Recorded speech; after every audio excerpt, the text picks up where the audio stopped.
You mentioned CBS and Pete Hegseth. I think there's a new dog whistle word in Washington, which is qualification. So they say, Pete, we're concerns about Pete Hegseth qualification, Kash Patel's qualifications. Okay, so let's just Kash Patel, Deputy Director of National Intelligence, Chief of Staff to the Department of Defense, Senior Director, National Security Council, longtime federal public defender for the Department of Justice. Pete Hegseth, two-time Bronze Star recipient, deployed to Gitmo, Iraq, Afghanistan, ran a veteran service organization. Those are qualifications. This is a new code word that the media uses to basically say we don't like them, or they're going to change the system that we don't appreciate, the status quo.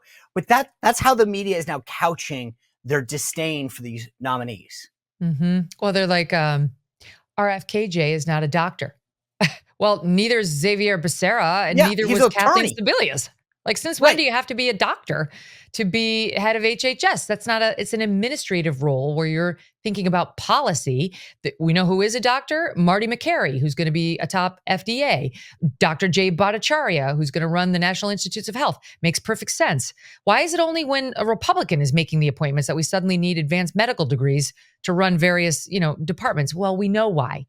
And the politics of personal destruction I've just had it. I've really had it. This same team, Team Blue, spent the last 3 months ignoring the fact that the would-be first gentleman and the current second gentleman, Doug Emhoff, has been very credibly accused of wailing on a woman in the face in public. They didn't give two figs about it.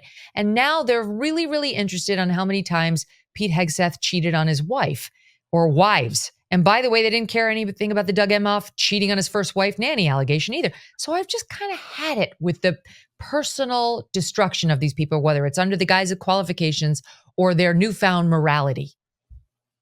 Yeah, I'm so glad you brought up the Doug Emhoff thing. I had literally forgotten about that. It's interesting how these allegations matter sometimes. But I guess if you're going to become the first gentleman of the United States, married to the president of the United States, it doesn't really matter. Because, if you're a woman abuser. Yeah, it's totally different. All right. The last thing I want to ask you is there's a story from the Wall Street Journal about it says coming in from the cold. Corporate America is unleashing an unorthodox campaign to influence Donald Trump's agenda in the weeks leading up to his second inauguration, a period that is under. They're talking about scrubbing their websites of DEI, trying to get on Joe Rogan and shows like yours. To me, is this a win or is this just a cover up? It's a win. Good. I agree. It's a win. Get down, lower, beg. We're on the same page on this. I'm like, you guys, not only that, I want you to buy spots. I want you to, I'm with you. This is and we're going to be checking in, at least semi-annually to make sure that there's not a hint of your corrosive, disgusting, racist, sexist programs lingering. And I want to see how many whites you've hired and how many men you've hired at the end of every year. All right. Prove to me Megyn you're not Kelly, thank you for joining us. It's always a pleasure to be on with you. Right back at you, Sean. All right. Merry Christmas, by the way. I just enjoy saying that now. We can say it Merry again. Christmas, my friend. All right. Take care. Lots of love. Well, if you enjoyed this content, make sure to like this video, subscribe, and click the notification bell to get more.